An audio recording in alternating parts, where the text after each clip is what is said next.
by 2050.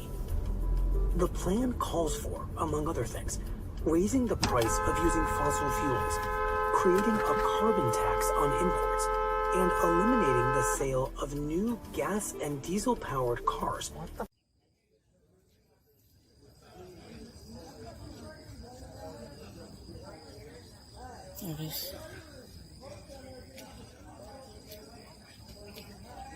Hard to hear, but it's important.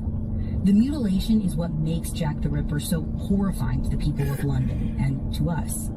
Annie's intestines were ripped out of her body and laid out on the ground above her right shoulder. Annie's womb and part of her bladder were completely gone. Items from her pockets are neatly lined up at her feet, and just a few feet away, there is a piece of a leather apron. The whole scene is horrific. Even in a place like Whitechapel, where murders aren't necessarily uncommon, this level of mutilation isn't something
something.